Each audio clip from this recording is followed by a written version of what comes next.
Ladies and gentlemen, welcome back to the Pitchside Podcast. I'm your host, the HOD of the PSP, and episode 56. Like, share, comment on the video, subscribe and support the channel, enable notifications to receive the updates of these particular podcast episodes and all the content on the channel. And follow us on social media. I'm at PSP on Twitter, Pitchside Pod on Instagram, and you can listen to this also on Spotify, Google Podcasts, or any other platform. A news roundup to kick off the episode, and we start, of course, with the biggest piece of news, I guess, in the world of football at the moment. Frank Lampard officially being sacked by Chelsea. I talked about that in a video, of course, yesterday, when it was still in the infancy stage. Really, it wasn't exactly confirmed that Frank Lampard would be sacked, but we know today that he is sacked from the club, and Thomas Tuchel is set to get the job from him after 18 months as manager for Chelsea. Lampard, of course, issued a response for his sacking on Monday, telling the fans that he hoped he would be allowed to try to improve the stuttering Chelsea fortune for the season. He said that it was a huge privilege an honour to manage Chelsea, a club that he has been a big part for his life for so long. He said, "Firstly, I would like to thank the fans, of course, for the incredible support that they have received over the 18 months. I hope that they know what that means to me. When I took this role, I understood the challenges that lay ahead in a difficult time for the club. I'm proud of the achievements that we made. I'm proud of the academy players that we have made their step into the first team and performed so well. They are the future of the club. I am disappointed not to have time this season to take the club forward and bring it to the next level. I want to thank Mr. Abramovich, the board, the players, my coaching team, and everyone for the club for their hard work and dedication, especially these unprecedented and challenging time. I wish the club every success for the future." It is heartwarming and heartbreaking, in any way, shape or form. But we're going to be talking about that just a little bit later. This is going to be the discussion point for the episode.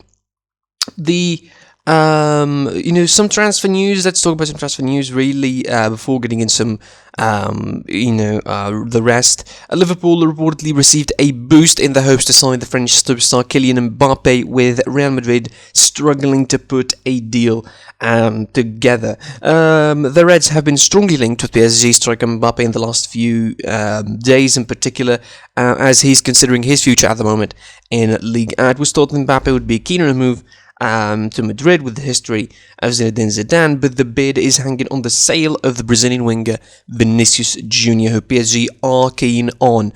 Real Madrid have been hit hard financially by the coronavirus pandemic, and shelling out huge sums of money isn't exactly a viable option unless they can raise funds first. That provides Liverpool with an opening if they can stump up enough cash in order to get in ahead of Real Madrid. Los Blancos are hoping that Mbappe would run his contract until 2022, and they will be able to sign him on a free contract. That would be somewhat contrary to the comments from Mbappe himself, though, who opened up on his situation.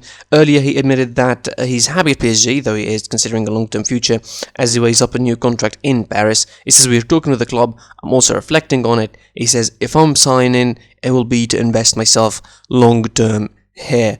A smart decision from Mbappe, and I think maybe Liverpool find the opening to sign him anyway, but I see it far-fetched, but yeah, granted, they should be interesting, I think, from a PSG point of view.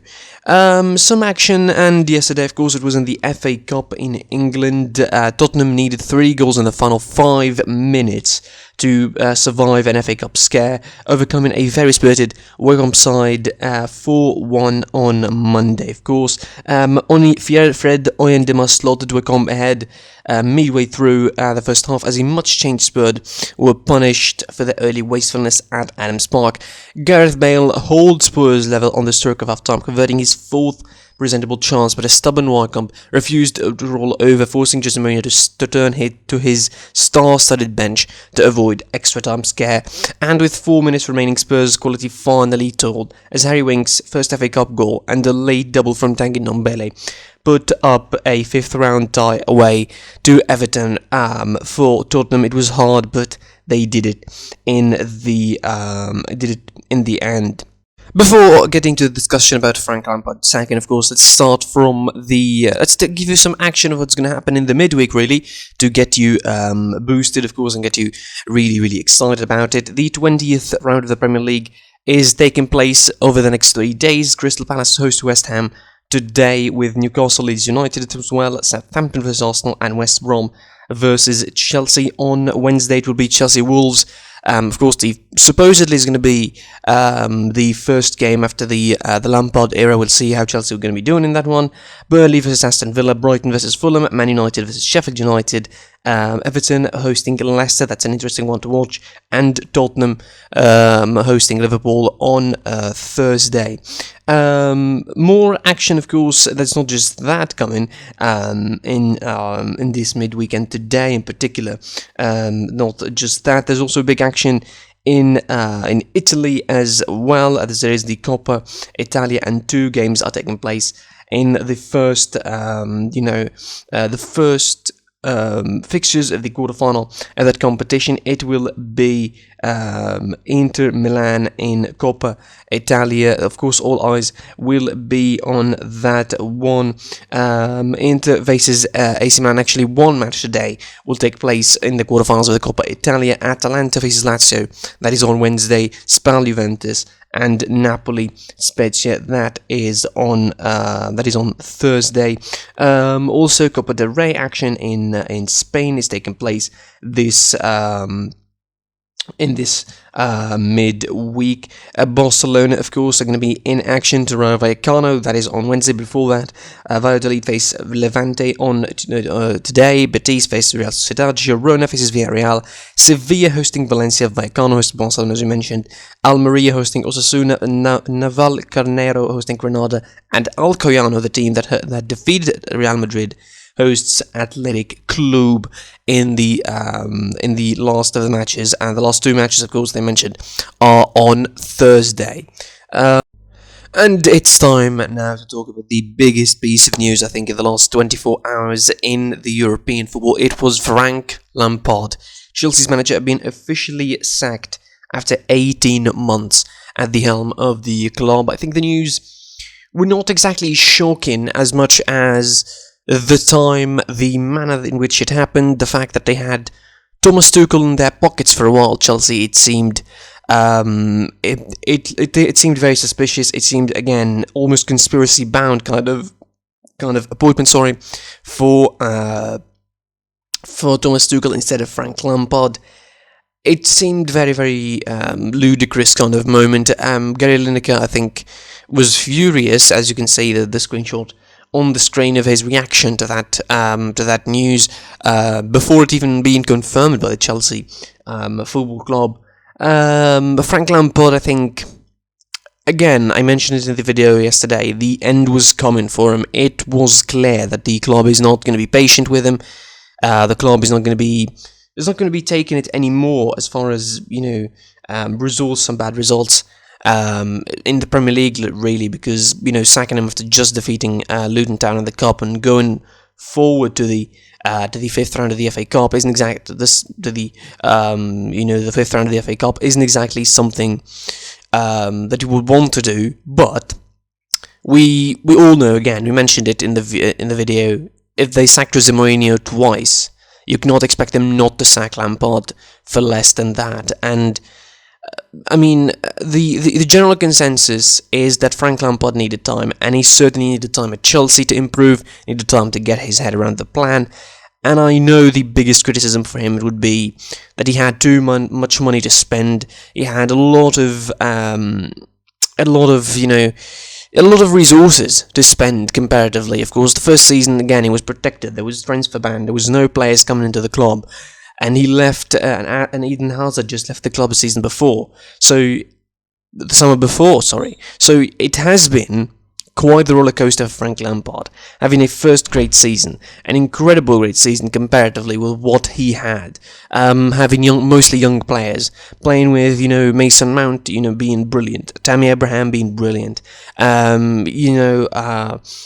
think Jorginho rediscovering himself, I would say, in the midfield last season, and yes, maybe you don't want to believe it, but seriously, Go and watch Jorginho's matches from last season. Not this season, last season. He was incredible, almost unplayable at certain points. And N'Golo Kante was working hard.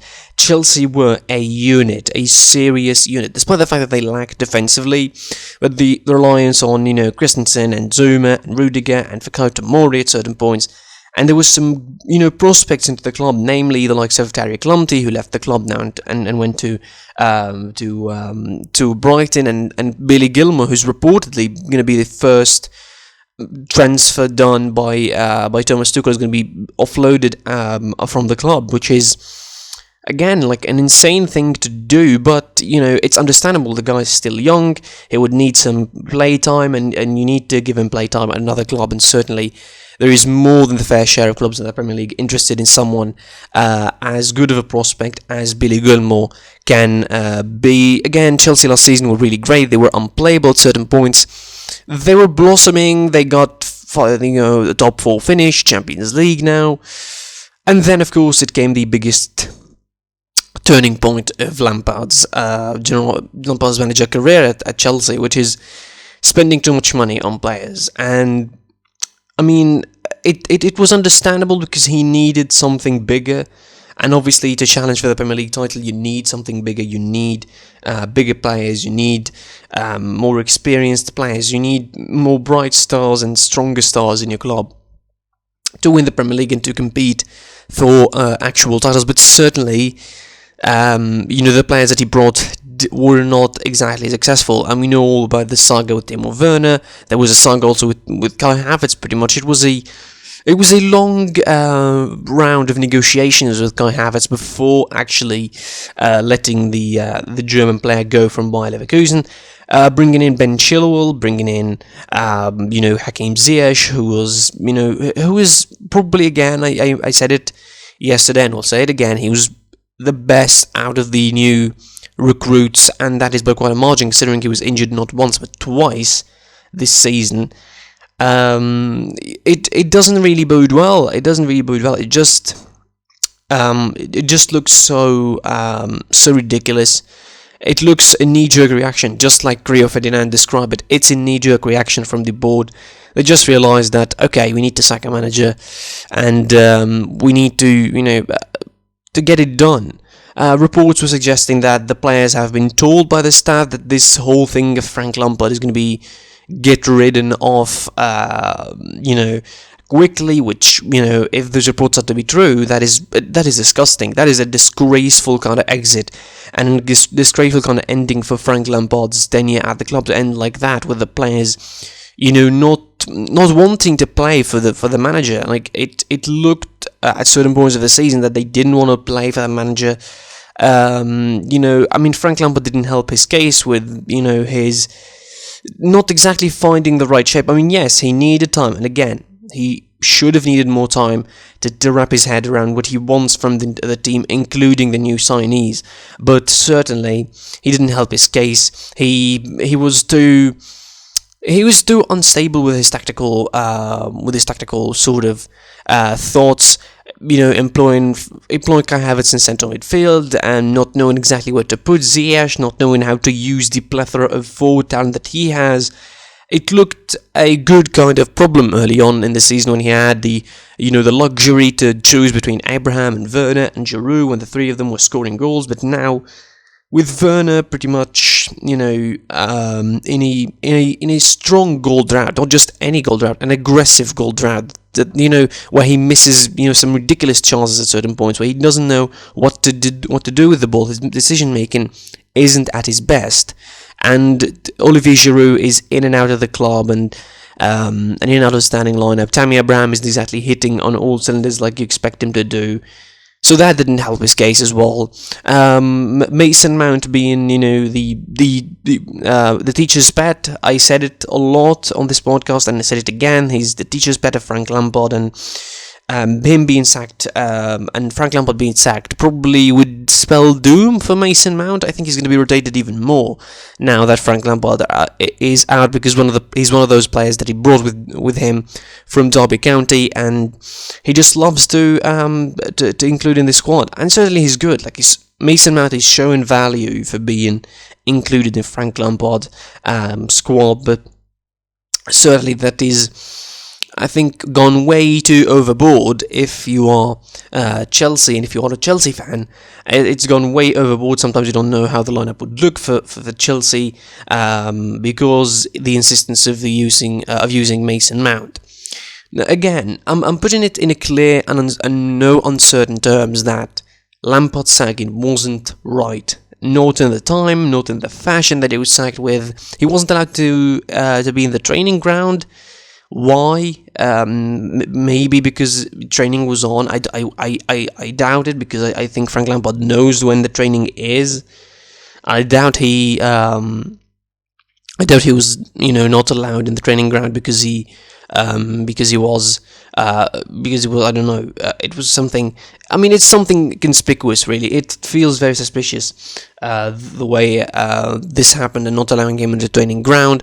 The reaction from him, I mean, the fans, I mean, and despite the fact that the fans themselves were not patient with him, yet when he was sacked like that, and Roman Abramovich doesn't usually do statements, but he released a statement yesterday talking about the sacking of Frank Lampard, saying it was the hardest decision he made in his life. I doubt it. I really doubt it. I seriously doubt it. I think he sacked Jose Mourinho, and that's a harder decision to sack Jose Mourinho, someone who brought you titles. Like Frank Lampard, the difference between him that he didn't bring titles to Chelsea, but Jose Mourinho, who brought them titles on both of his stints at the club. So it doesn't really make sense. Again, it doesn't really make sense. Completely baffling the way they sacked him, the way they went about the business.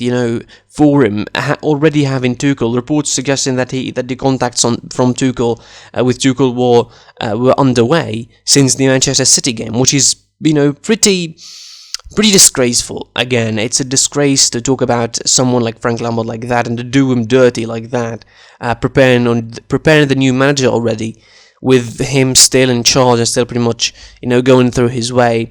You see the ironic picture. It's going to be ironic and iconic now. The picture of the banner at the Stamford Bridge saying, "In Frank we trust, then now forever." And being sacked just 24 hours after that is really hurting. Again, the reaction from the footballing world was exactly, shocking. It was emotional. He wasn't given enough chance. Maybe if he was given the rest of the season, maybe he would have found something. I doubt it really, because the morale would have been low, and there will be some serious problems. There was reports about, falling out sometimes in the dressing room during his time because of the results and because of the tactical issues that they have with him probably, and what have you. But again, they done him dirty. They really, really done him dirty. I don't like to see manager being sacked that way. A legend of the club, that top goal scorer. He's a man who helped them lift a lot of trophies, and to end like that for him, that is quite the bad ending. I think people would probably ignore this managerial stint at Chelsea, like they did, for example, in AC Milan, they would ignore the stints of Gennaro Gattuso and Clarence Seedorf. I mean, that is kind of a similar situation where a club legend takes over, doesn't have the best results, and then goes out in a short time, and people will, prefer to remember him as a legend for that club, as a player, better than remember him as a manager. That's, I think, where Frank Lampard is going to be heading towards in terms of the history of the club. If he returns somewhere down the line, which I really, really see unlikely, at least in the next, 3 to 4 years, I reckon it's hard for him to return to the club. Maybe he should be satisfied with his status as a legend for the club, as a top goal scorer, as someone who won a Champions League with the club, the only Champions League in the club's history. I think it should be quite honouring for him to do that, and just, go and coach a club that is more suitable to him. I'm not going to say smaller club, because that is disrespectful, but I think a club that is suitable for him, a club where he can, flex his tactical sort of muscles a little bit, with more freedom, with a more patient board, give him a couple of seasons under his belt, see what he can achieve, and then, of course, make the move to the big light, and maybe in the near future returning to Chelsea. That's all for the episode. Thank you for watching / listening. I was your boy, the HOD of the BSB. Like, share, most importantly, if you're new to the channel, please consider subscribing and enable notifications to receive all the updates. Follow us on social media. I'm at BSB on Twitter, BitchSetBoard on Instagram, and listen to this on Spotify, Google Podcasts, or any other platform. Until the next time, I was your boy, the HOD of the BSB, and I'll see you soon.